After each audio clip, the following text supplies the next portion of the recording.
ಮಳೆ ಇಲ್ಲ, ಎಲ್ಲೆಲ್ಲೂ ಕೂಡ ಬಿಸಿಲೇ ಬಿಸಿಲು. ಮತ್ತೆ ಆಕಾಶದತ್ತ ಈಗ ಅನ್ನದಾತ ಮುಖ ಮಾಡಿದ್ದಾರೆ. ಕುಸಿದ ಕಬಿನಿ ನೀರು ಶುರುವಾಯಿತು. ಈಗ ಟೆನ್ಷನ್ ನೋಡಿ, ಮಳೆ ಇಲ್ಲ, ಎಲ್ಲೆಲ್ಲೂ ಕೂಡ ಬಿಸಿಲು. ಈಗ ಮತ್ತೆ ಆಕಾಶದತ್ತ ಅನ್ನದಾತರು ಮುಖ ಮಾಡಿದ್ದಾರೆ. ಮಳೆ ಯಾವಾಗ ಬರುತ್ತಪ್ಪ ಅಂತ. ಕುಸಿದ ಕಬಿನಿ ನೀರು ಶುರುವಾಯಿತು. ಟೆನ್ಷನ್ ಶುರುವಾಗ್ತಾ ಇದೆ.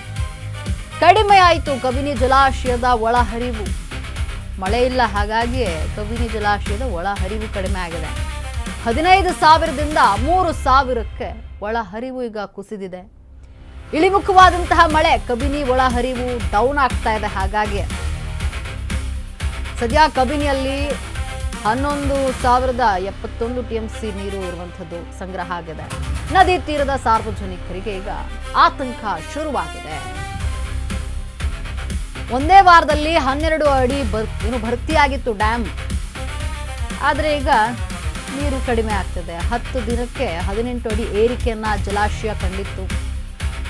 ಒಂದು ವಾರ ಮಳೆ ಆಗ್ತಲ್ಲ, ಹಾಗಾಗಿ ಏನೀಗ ಮತ್ತೆ ಆಕಾಶದತ್ತ ರೈತರು ಮುಖ ಮಾಡಿರುವಂಥದ್ದು. ಯಾವಾಗ ಮಳೆ ಬರುತ್ತಪ್ಪ ಅಂತ. ಮಳೆ ಕಡಿಮೆ ಆಗಿದೆ. ಕಪಿಲಾ ತೀರದ ಮಂದಿ ಹನಿ ನೀರಿಗೂ ಪರದಾಡಬೇಕಾ ಅನ್ನುವಂಥದ್ದು. ಇಲ್ಲಿ ದಿಢೀರನ್ನೇ ಒಳ ಹರಿವು ಕುಸಿತ ಕಂಡಿದೆ. ಇದರಿಂದ ಜನರಿಗೆ ಆತಂಕ ಉಂಟಾಗಿದೆ. ಹೇಗೋ ಮಳೆ ಬಂತಲ್ಲ ಅಂತ ಖುಷಿ ಪಟ್ಟಿದ್ರು. ನೋಡಿದ್ರೆ ಈಗ ಮತ್ತೆ ಮಳೆ ಇಲ್ಲ, ಎಲ್ಲೆಲ್ಲೂ ಕೂಡ ಬಿಸಿಲು. ಮತ್ತೆ ಬರಗಾಲ ಬಂದು ಬಿಡುತ್ತಾ, ನೀರಿಗೆ ಪರದಾಟ ಶುರುವಾಗುತ್ತಾ ಅಂತ ಆಕಾಶದತ್ತ ಈಗ ರೈತರು ಮುಖ ಮಾಡಿ ಕೂತಿರುವಂಥದ್ದು. ಯಾವಾಗ ಮಳೆ ಆಗುತ್ತೆ ಅಂತ.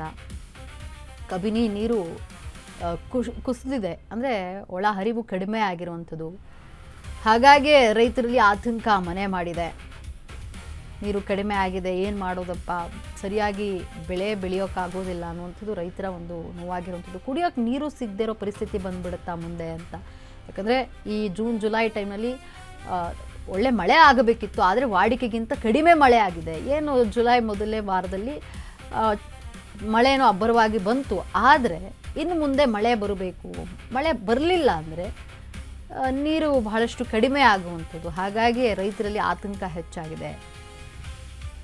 ಏನು ಒಂದೇ ವಾರದಲ್ಲಿ 12 ಅಡಿ ನೀರು ಏರಿಕೆಯನ್ನು ಕಂಡಿತ್ತು. 10 ದಿನಕ್ಕೆ 18 ಅಡಿ ಏರಿಕೆಯನ್ನು ಕಂಡಿತ್ತು ಜಲಾಶಯ, ಕಬಿನಿ ಜಲಾಶಯ. ಮಳೆ ಇಳಿಮುಖ ಆಗಿರೋ ಕಾರಣ 3 ದಿನದಿಂದ ಈಗ ಒಳಹರಿವು ಕೂಡ ಕಡಿಮೆ ಆಗಿದೆ. ಒಂದು ವಾರ ಮಳೆ ಆಯಿತು, ಬಿಡಪ್ಪ ಹೆಂಗೋ ಮಳೆ ಆಯ್ತಲ್ಲ ಅಂತ ರೈತರು ಖುಷಿ ಪಟ್ಟಿದ್ರು. ಆದರೆ ಈಗ ಮತ್ತೆ ಮಳೆ ಇಳಿಮುಖ, ಅಂದರೆ ಮಳೆ ಬರ್ತಾ ಇಲ್ಲ, ಎಲ್ಲೆಲ್ಲೂ ಕೂಡ ಬರೀ ಬಿಸಿಲೇ ಇದೆ. ಹಾಗಾಗಿ ಈಗ ರೈತರಲ್ಲಿ ಆತಂಕ ಎದುರಾಗಿದೆ.